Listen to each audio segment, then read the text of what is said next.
రాక్షసుల్లారా, కత్తెత్తొద్దని ఎన్నిసార్లు చెప్పినా మారరే. ఒళ్ళంతా రక్తపు మరకలు, మీ నుంచి రక్తపు వాసన. మీ అందరికీ బుద్ధి ఎలా సహిస్తుందో. ఇల్లంతా పసుపు నీళ్లు చల్లి ఏం లాభం? ఇలా రక్తం ఏర్లై పారుతుంటే. పెట్టు పెట్టు పెట్టు. రే యాదగిరి, ఏంట్రా ఇంత లేటు?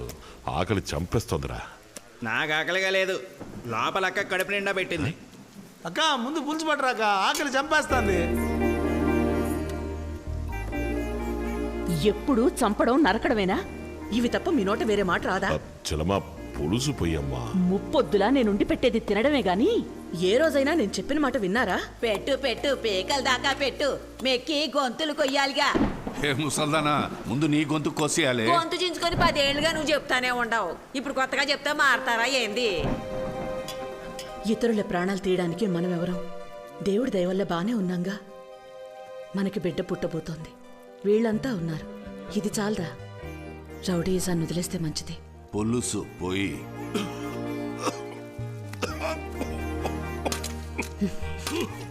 ఇదిలాగే కొనసాగిస్తే పుట్టబోయే వాళ్ళు సమస్యల్లో పడతారు. మేనమావులు మేముండగా సమస్యలు ఎందుకు వస్తాయి? వాడి కత్తి సాము, కర్ర సాము, కుస్తీ పట్లు, కుంగుఫు అని బ్రూస్లీలా తయారు చేస్తాం. పాపాత్ములారా, మీరు మనుషులేనా? పుట్టబోయేవాడు మీలాగా ఎవ్వరిని పొట్టన పెట్టుకోడు. వీడు నా బిడ్డ. వీడిని నమ్మొచ్చిన వాళ్ళకి, సాయం కోరొచ్చిన వాళ్ళకి వీడు ప్రాణాలిస్తాడు. అమ్మా, నువ్వేదో మాట వరుసకంటున్నావు. మహాభారతంలో వచ్చే అభిమన్యుడిలాగా వాడు అన్ని కడుపులోంచి వింటూనే ఉన్నాడు. బయటకు వచ్చిన తర్వాత మా అమ్మ చెప్పినట్టు వింటారా వినరా అంటూ చండ్రాకోలతో అందరినీ తోలొచ్చేస్తాడు.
పేగు బిడ్డ మెడకు చుట్టుకున్నట్టుంది, కాస్త ఊర్చుకోమ్మా.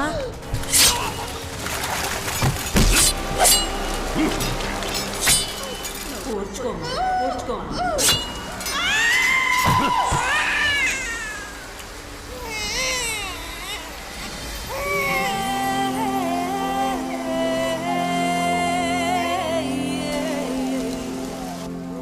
మగబిడ్డయ్యా, తల్లిని కాపాడలేకపోయాను స్వామి.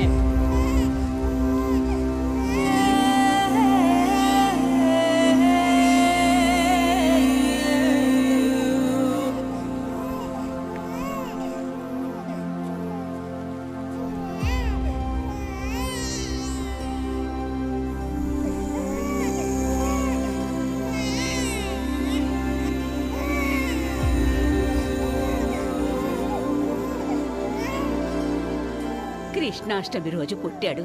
మీరు వీడిని చూసుకుంటే రేపు వీడు మిమ్మల్ని చూసుకుంటాడు.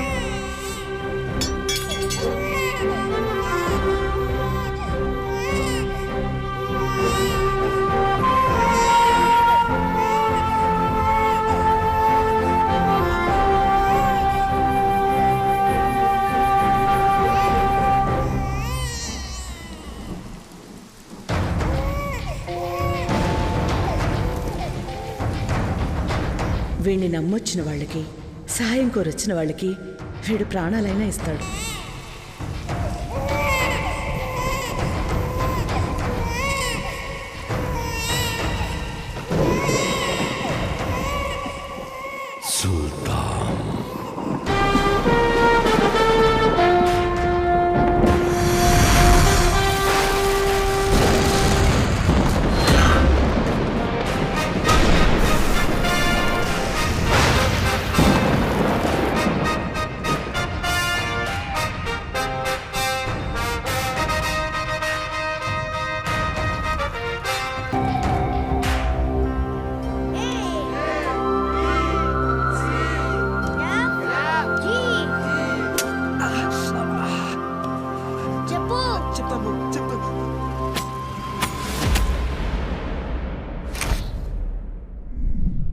సేతుపతికి బలం, వైజాగ్కి భయం అతని మనుషులే సార్.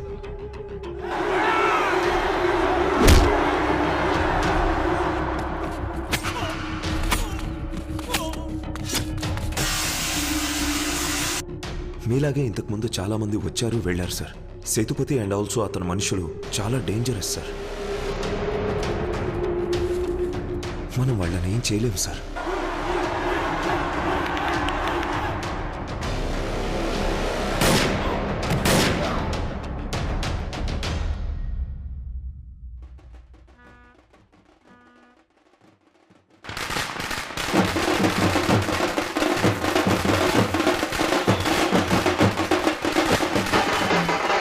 సుల్తాన్ వచ్చే టైం అవుతుంది. ఏడ చచ్చారు ఎదవలో. రే దున్నపోతులారా, సుల్తాన్ వస్తున్నాడు రా. స్నానం చేసి తొందరగా రండిరా. వీళ్ళు డప్పు కొడుతున్నారా, డప్పు కొడుతున్నట్టు నడుస్తున్నారా? ఏం వినిపించవట్లేదు. ఆపండి ఆపండి ఆపండి ఆపండి ఆపండి. ఎరా కింకాంగు, వీళ్ళు కొట్టే కొట్టుడు చెవి కస్స లెక్కట్లా. చెవుడు తుప్పదిలిపోయేలా కొట్టమను. సుల్తాన్ వచ్చే ముందు ఎక్స్ట్రా చెక్ బై. సుల్తాన్ వచ్చే లోపల పనులన్నీ ముగించండి రా. సుల్తాన్ వస్తున్నాడు, ఎన్ని రోజులు ఉంటాడో తెలీదు. అన్ని పనులు సర్లే సర్లే సర్లే. అంటే అయ్యగారిని అయ్యగారు అన్నదానం చేస్తున్నారు కదా, చికెన్ బిర్యానా మటన్ బిర్యానా అని అడుగుతున్నారు. అది కాదు అది కాదు, ఇంకేంటి? అయ్యగారితో కొంచెం మాట్లాడాలి. అలాగా, రండి.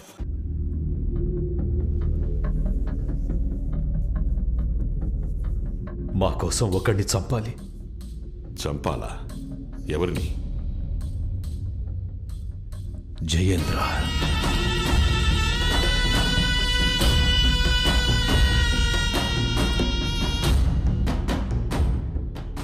వ్యవసాయం నమ్ముకొని బతుకుతున్న వాళ్ళమయ్యా మేము. 4 సంవత్సరాలకు ముందు మీ పొలాలు రాసివ్వండి, కావలసినంత డబ్బిస్తాను అన్నాడు. మేం కుదరదని చెప్పాం. వ్యవసాయం చేస్తానని పొలంలోకి దిగకండి, పొలంలో కాలు పెట్టకండి అని మీ ఊరోళ్ళకి ఒకసారి చెప్తే అర్థం కాదా? ప్రాణాలనైనా ఇస్తారు కానీ భూముల్నివ్వరా? వాడి మాట వినకుండా పొలంలోకి దిగిన వాళ్ళని చిన్న పెద్ద అనే తేడా లేకుండా అందరినీ తగలబెట్టేశాడు. ఇక మీ ఊళ్ళో ఏ నా కొడుకు వ్యవసాయం చేయడానికి వీల్లేదు. కాదని చేస్తే మరణం. మరణమే.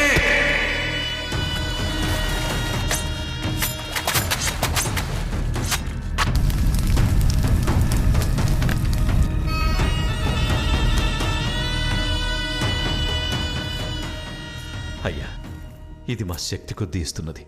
మా పిల్లల తాళిబొట్లు, మేం చెమటొడ్చి సంపాదించిన డబ్బు. వీటిని తీసుకొని వాడిని ఎలాగైనా సరే చంపి పాతేయాలయ్యా. మేమంతా కలిసి పోలీసు, కలెక్టర్, ఎమ్మెల్యే, ఎంపీ అంటూ అందరినీ సాయం చేయమని అడిగామయ్యా. ఎవరూ ముందుకు రాలేదయ్యా. కొంతమంది తిండి గతి లేక వలసెళ్ళి పొరుగురులో కూలీనాలి చేసుకుంటున్నారయ్యా. వాడి రక్తంతో తడిచాకే మళ్ళీ మా పొలాల్లో విత్తనాలు మొలకెత్తుతాయి. ఊరంతా మీ రాక కోసం ఎదురు చూస్తుందయ్యా.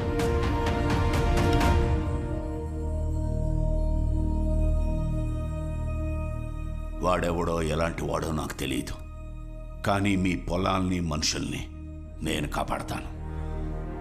మీ ఊర్లో మళ్ళీ వ్యవసాయం జరుగుతుంది, ఇది సత్యం. మీరు అడుగుతున్న సహాయం చేస్తున్నందుకు మీ పొలంలో పండే గుప్పిడు ధాన్యం ఇవ్వండి చాలు. చాలా సంతోషం. సంతోషం.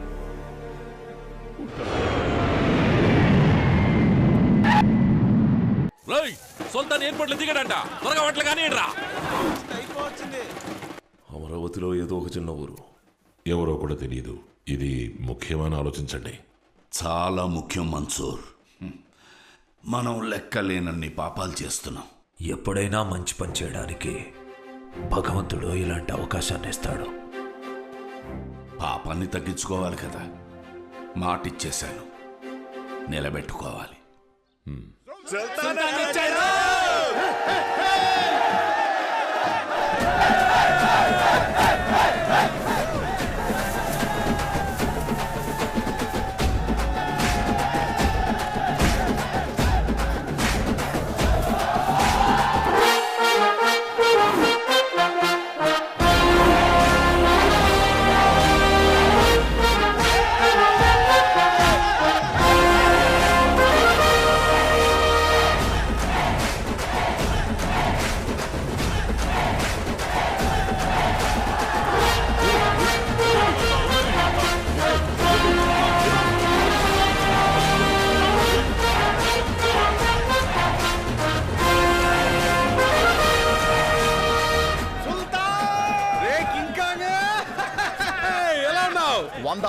ఇరుక్కున్న లేకదోళ్ళ ఉన్నాను. అందరూ ఫుట్బాల్ ఆడుకుంటున్నారు. విక్రమ్ ఏ కాశీ బాగున్నావు? నువ్వైనా పేరు పెట్టి పిలిచావు. చల్. రే ఏంట్రా నువ్వు సుల్తాన్ పేరు పెట్టి పిలుస్తున్నావు? అదేగాడి పేరు. మావయ్య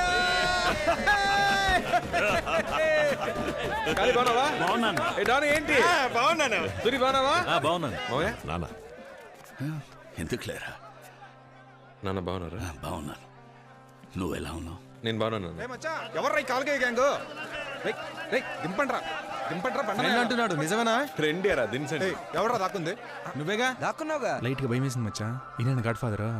నమస్కారం ఫాదర్. బాగున్నావా? 2 ఏళ్ల తర్వాత వచ్చావు. ఈసారి ఎన్ని రోజులు ఉండబోతున్నావు? ఆర్ని ఇటు మనిషా పోలకుండా అనుకున్నా. వారం రోజులు. ఒక వారం రోజులు.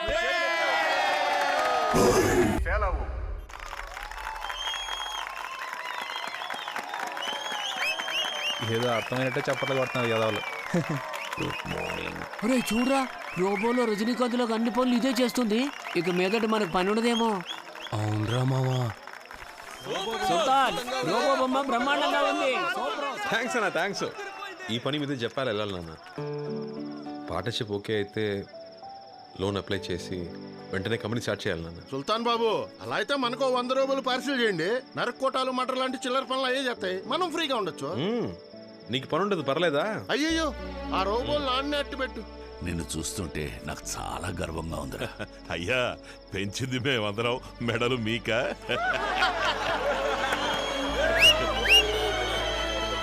సుల్తాన్ ఇక్కడ ఉన్నంత వరకు నేను ఇంటికి రానని చెప్పాను కదే. పెట్టవే ఫోను. మచ్చా మనం ఆర్డర్ చేసిన పిజ్జా వచ్చింది. అర్జెంటుగా డబ్బాలు లక్కో. ఈ గుంపు మింగేసడానికి మనకే మిగలదు. మీ అమ్మ నిన్ను ఇలా చూడాలని ఎంతో తప్పించిపోయిందయ్యా. కానీ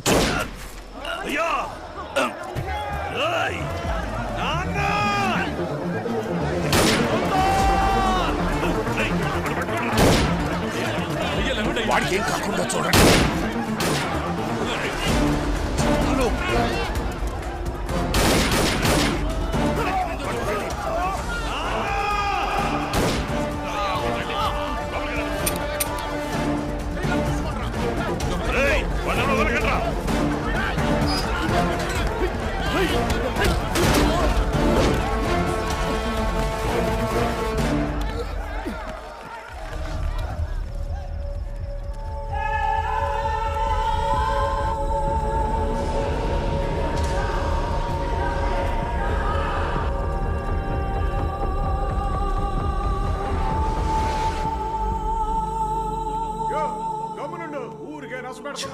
నేను లేకుండా పోయానే.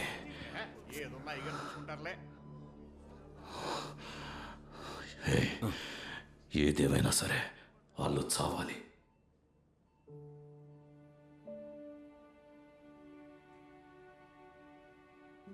అమ్మా ఏడవకమ్మా, అన్నికేం కాదు.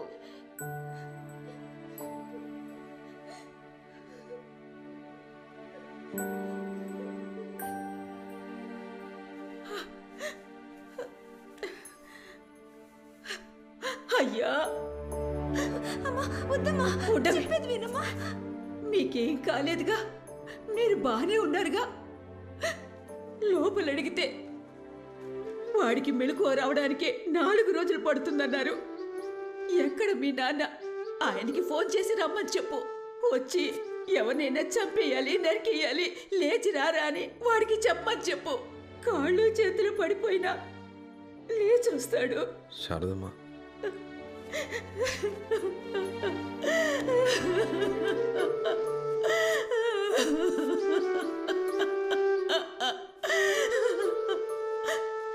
మీ నాన్న నీ చేతికి కత్తిస్తాడా? ఎవరి తలైనా చేతులైనా నరికి తెమ్మంటాడా? నీకు మాత్రం ఏం కాకూడదు. ఊళ్ళో వాళ్ళ పిల్లలు ఏమైపోయినా పర్వాలేదా? ఇవన్నీ చేసి మీ నాన్న డబ్బు నీకోసమే కదా కూడబెడుతోంది. ఇలా మీ నాన్న కూడబెడుతోంది డబ్బు కాదయ్యా, పాపం. ఆ పాపం మాకొద్దయ్యా. నా బిడ్డ ప్రాణాలు మాత్రం కాపాడివ్వండి అయ్యా. బ్రతుకుంటే గచ్చి తాగైనా బ్రతుకుతాం.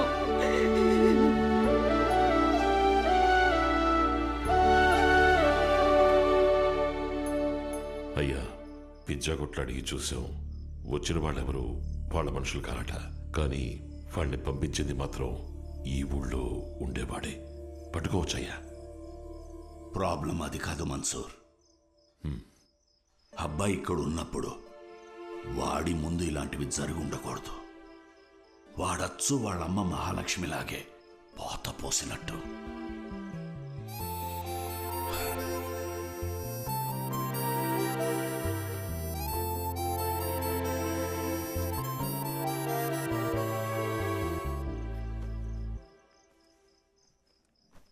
ఎరా, ఒక వారం ఉంటానని చెప్పి అప్పుడే బయలుదేరుతున్నావు?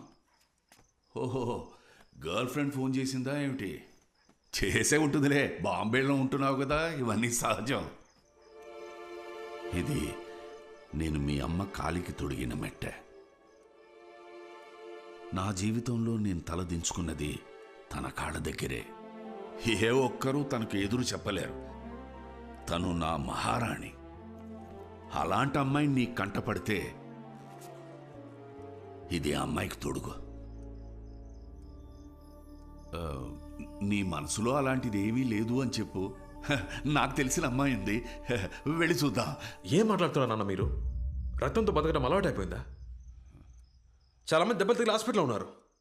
ఒకటి ప్రాణాలు పోయేలా ఉన్నాయి. మీరు నా పెళ్లి గురించి మాట్లాడుతున్నారు. కాస్త బయటికి వెళ్ళి చూడండి నాన్న.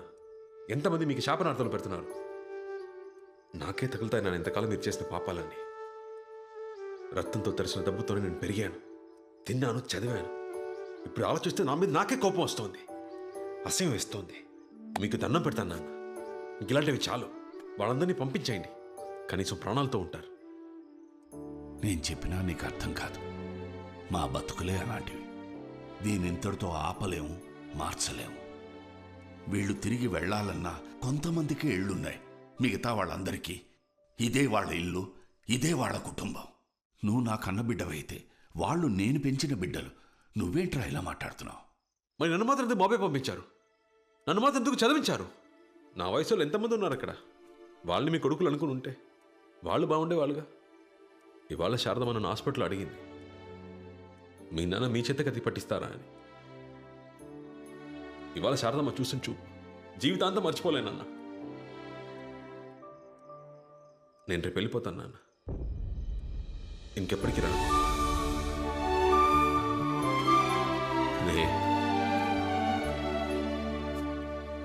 ఇంతవరకు నేను ఎప్పుడూ ఎవరిని ఏమీ అడగలేదు.